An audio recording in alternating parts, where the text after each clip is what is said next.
Hello friends, welcome to so happy. வாங்க இன்றைக்கி என்ன வீடியோவில் பார்க்க போகிறோன்னா மரவள்ளி கிழங்கு வச்சு சூப்பரான அல்வா செய்யலாங்க. அதுக்கு மரவள்ளி கிழங்கு எடுத்து பொடி பொடியாக கட் பண்ணி எடுத்து வச்சுக்கோங்க. இதுக்கு தேவையான பொருளுக்கு பார்த்திங்கன்னா மரவள்ளி கிழங்கு, பாதாம் பருப்பு, முந்திரி பருப்பு, சர்க்கரை, நெய், இவ்வளோ தாங்க தேவையான பொருள். வாங்க இப்போ எப்படி செய்கிறதுன்னு பார்க்கலாம். ஒரு மிக்ஸி ஜார் எடுத்துகிட்டு நல்லா தோலெல்லாம் சீவிட்டு பொடி பொடியாக நான் கட் பண்ணி கழுவி எடுத்து வச்சுருந்தேன். அதை ஒரு மிக்ஸி ஜாரில் சேர்த்திக்கோங்க. நீங்கள் துருவி கூட சேர்த்திக்கலாம். இப்போ தேவையான தண்ணி சேர்த்து நல்லா ஃபைன் பேஸ்ட்டு அரைச்சிட்டு வந்துடுங்க. பாருங்கள், நான் அரைச்சிட்டு வந்துட்டேன். இந்த அளவுக்கு நல்லா ஃபைனாக பேஸ்ட் மாதிரி அரைச்சி வச்சுட்டு வந்துடுங்க. அப்போ தான் அல்வா பதம் சூப்பராக இருக்கும். இப்போ இதை ஒரு பவுலில் நீங்கள் மாற்றிட்டு மெஷர்மெண்ட் பண்ணி எடுத்துக்கோங்க. ஏன்னா அப்போ தான் அளவுகள் கரெக்டாக இருக்கும். இது எனக்கு ஒரு பவுல் கிடச்சிச்சு அரைச்ச பேஸ்ட்டு. நான் வேறு எதையுமே இதில் சேர்த்த போகிறதில்லைங்க. கார்ன்ஃப்ளவர் மாவு எதையுமே சேர்த்த போகிறதில்ல. ஆனால் இந்த மரவள்ளி கிழங்குல சூப்பராக இருக்குங்க. அல்வா ஒரு தடவை செஞ்சு பாருங்கள். வாங்க இப்போ எப்படி செய்கிறதுன்னு பார்க்கலாம். முதல்ல அடுப்பை பற்ற வச்சுட்டு ஒரு பேன் வச்சுக்கோங்க. ஒரு நான்ஸ்டிக் பேன் வச்சுக்கோங்க. அப்போ தான் நம்மளுக்கு அல்வா சூப்பராக நல்லா பேனில் வந்து ஒட்டாமல் வரும். வானிலையாக இருந்தால் லைட்டாக ஒட்டிக்கிட்டே இருக்கிற மாதிரி இருக்கும். இப்போ அந்த பேன் சூடேறினதும் 1 டேபிள் ஸ்பூன் அளவுக்கு நெய் சேர்த்திக்கோங்க. நான் பெரிய டேபிள் ஸ்பூனுன்றதுனால 1 டேபிள் ஸ்பூன் சேர்த்திருக்கேன். சின்னதாக இருந்தால் 2 டேபிள் ஸ்பூன் அளவுக்கு நெய் சேர்த்திக்கோங்க. நெய் சூடேறினதும் நம்ம பாதாம் பருப்பு, முந்திரி பருப்பு ஒரு 10 போல் எடுத்து உடச்சி வச்சுருக்கேன். அதை லைட்டாக ரோஸ்ட்டு பண்ணி எடுத்து வச்சுருங்க. தனியாக பிளேட்டில் எடுத்து வச்சிடலாம். நம்ம கார்னிஷ்காக எடுத்து வச்சுக்கலாம். அப்புறம் இப்போ அதே நெய்யில் நம்ம மரவள்ளி கிழங்கு அரைச்சி வச்சுருக்கோம் பார்த்திங்களா, அந்த பேஸ்ட்டை சேர்த்திருங்க. சேர்த்துன உடனே அடுப்பை மீடியம் ஃப்ளேமில் வச்சுட்டு கைவிடாமல் கிளக்கணுங்க. அப்போ தான் நல்லா திக்கு இதாக வரும், இல்லைன்னா அடி பிடிச்சிரும்.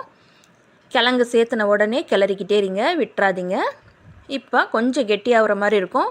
இப்போ தண்ணி சேர்த்திக்கலாம். இதுக்கு அளவுன்னு பார்த்தீங்கன்னா, நான் 1 கப்பு அரைச்ச பேஸ்ட்டுனா அதுக்கு 1.5 கப்பு தண்ணி சேர்த்திக்கோங்க. அப்போ தான் நம்மளுக்கு மெஷர்மெண்ட்டு கரெக்டாக இருக்கும். பாருங்கள், நான் கொஞ்சம் கொஞ்சமாக தண்ணி விட்டு சேர்த்து நல்லா கலந்து விடுறேன். இந்த கலர் மாறி வர வரைக்கும் நல்லா கலந்து விடுங்க.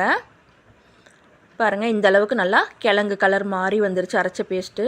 நல்லா அல்வா பதத்துக்கு அப்படியே கிளறும் போது இப்போ சுகர் சேர்த்திக்கலாம். ஒயிட் சுகர் தாங்க நான் சேர்த்திருக்கேன். உங்களுக்கு விருப்பம்னா நீங்கள் நாட்டு சக்கரை கூட சேர்த்திக்கலாம். இப்போ பாருங்கள், இந்த மாதிரி ஒயிட் சுகர் சேர்த்துட்டு நான் 1 கப் அளவுக்கு சேர்த்திருக்கேங்க. அதாவது 1 கப்பு அரைச்ச பேஸ்ட்டுனா நீங்கள் 1.5 கப்பு சுகர் சேர்த்திக்கணும்.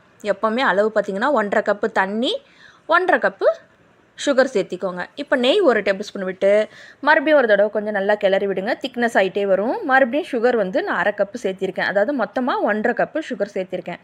உங்களுக்கு சுகர் கம்மியாக வேணால் நீங்கள் கம்மியாக சேர்த்திக்கலாம். நான் சேர்த்தன அளவு எனக்கு கரெக்டாக இருக்குது. இப்போ நெய் சேர்த்தோன்னே நல்லா ஒரு தடவை கலந்து, சுகரும் நெய்யும் கலந்து வந்த பிறகு லைட்டாக ஃபுட் கலர் சேர்த்திக்கிறேங்க. இது வீடியோ பர்பஸுக்காக நான் ஃபுட் கலர் சேர்த்திருக்கேங்க. உங்களுக்கு பிடிக்கும்னா நீங்கள் ஃபுட் கலர் சேர்த்திக்கலாம், இல்லைன்னா நீங்கள் ஸ்கிப் பண்ணிடலாங்க, ஒன்றும் பிரச்சனை இல்லை. இது வந்து நான் வீடியோ பர்பஸுக்காக தான் செய்கிறேன். வீட்டில் செய்யும் போது நான் வந்து கலர் போட மாட்டேங்க. இது வந்து ஏலக்காய் பொடி 1 டீஸ்பூன் சேர்த்திருக்கேன். நான் வந்து ஆல்ரெடி பாயாசத்துக்கு இதுக்கெல்லாம் நான் ஏலக்காய் பொடி பண்ணி வச்சுருப்பேங்க, அதனால் சேர்த்திருக்கேன். நீங்கள் ஏலக்காய் தட்டி போடணுன்னா, அப்படி பொடி இல்லைன்னா நீங்கள் ஒரு 5 ஏலக்காய் வந்து நல்லா தட்டிட்டு பொடியாக பண்ணி போட்டுருங்க. நல்லா வாசமாக கம்மன்னு டேஸ்ட்டாக இருக்கும். கூடவே 1 டேபிள் ஸ்பூன் அளவுக்கு நெய் சேர்த்துட்டு மறுபடியும் நல்லா கலந்து விட்டிங்கன்னா பாருங்கள், அல்வா சூப்பராக நம்மளுடைய பேனில் ஒட்டாமல் சூப்பராக திரண்டு வந்துட்டுருக்குது. உங்களுக்கு பீஸ் போடுற மாதிரி வேணும்னா நீங்கள் கொஞ்சமாக கார்ன்ஃப்ளவர் மாவு சேர்த்திக்கலாம். நான் இதில் வந்து வேறு எதையுமே சேர்த்துலைங்க. வெறும் மரவள்ளி கிழங்கு வச்சு, சர்க்கரை வச்சு, நெய் வச்சு தாங்க சேர்த்திருக்கேன். இப்போ நம்ம கொஞ்சமாக வறுத்து வச்சுருந்த முந்திரி பாதாமே கொஞ்சம் சேர்த்திட்டு நல்லா ஒரு தடவை கலந்து விட்டுட்டு அடுப்பு ஆஃப் பண்ணி இறக்கி வச்சுருங்க. நம்ம இப்போ ஒரு பவுலுக்கு சர்வ் பண்ணிடலாம். நான் 2 பவுலில் நெய் தடவி எடுத்து வச்சுருக்கேன். இப்போ 2 பவுல்லையும் கொஞ்சம் கொஞ்சமாக நான் சேர்த்திக்க போகிறேன். நான் பாதி மட்டும் உடச்சி முந்திரி பருப்பு சேர்த்துருக்கேன். மீதி பாதி வந்து கார்னிஷ்காக எடுத்து வச்சுருக்கேன். பாருங்கள், இப்போ நான் ஒரு 2 பவுலில் வந்து ஃபுல்லாக அப்ளை பண்ணிகிட்ருக்கேன். பாருங்கள், பேனில் பாருங்கள் எப்படி சூப்பராக ஒட்டாமல் வந்துட்டுருக்கு பாருங்கள். அதுக்கு தான் நான் வந்து நான்ஸ்டிக் பேனில் செய்யுங்க. அல்வா செய்யும் போது நான்ஸ்டிக் பேனில் செய்யுங்க. சூப்பராக வந்திருக்கு பாருங்கள். இது அப்படியே இருக்கட்டும். இது ரொம்ப திக்னஸ் ஆகிட்டுருக்குது. இது அப்படியே இருக்கட்டும், காட்டுறேன் இருங்க. அதுக்குள்ளே நம்ம இதை ரெடி பண்ணிடலாம், கார்னிஷ் பண்ணிடலாம். ஏன்னா சூட்டோடு இருக்கும்போது தான் கார்னிஷ் பண்ண முடியும். இப்போ அது ஒரு பக்கம் இருக்கட்டும்.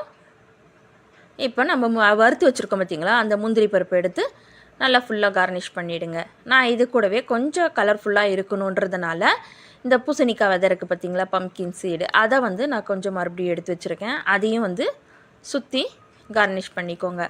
அவ்வளோதாங்க, சூப்பராக இருக்குங்க. யாராவது நீங்கள் கேட்டால் கூட நம்ப மாட்டாங்க, அல்வா சூப்பராக இருக்குன்னுவாங்க. நம்ம மரவள்ளி கிழங்கு தான் அப்படின்னு சொல்லி சொன்னீங்கன்னாக்க தாங்க நம்புவாங்க. அந்த அளவுக்கு டேஸ்ட்டு சூப்பராக இருக்குங்க. ஒரு தடவை நீங்களும் செஞ்சு ட்ரை பண்ணி பாருங்கள். சூப்பரான அருமையான மரவள்ளி கிழங்கு அல்வா ரெடிங்க. இது வந்து பாருங்கள் பேனில் இருந்தது, ஆறின பிறகு நான் எடுத்தேன். பாருங்கள் அல்வா பாருங்கள் எந்த அளவுக்கு பக்குவத்தில் இருக்குதுன்னு பார்த்தீங்களாவே தெரியும். ஆறின பிறகு இந்த மாதிரி தாங்க இருக்கும். ஈஸியான நம்மளுடைய மரவள்ளி கிழங்கு அல்வா சூப்பராக ரெடி ஆயிடுச்சுங்க. இந்த தீபாவளிக்கு இந்த மாதிரி அல்வா செஞ்சு ட்ரை பண்ணி பாருங்கள். இந்த வீடியோ உங்களுக்கு பிடிச்சிருந்தா லைக் பண்ணுங்கள், ஷேர் பண்ணுங்கள், கமெண்ட் பண்ணுங்கள். மறக்காமல் நம்ம சோ ஹாப்பி சேனலை சப்ஸ்கிரைப் பண்ணிவிடுங்க. தேங்க்யூ.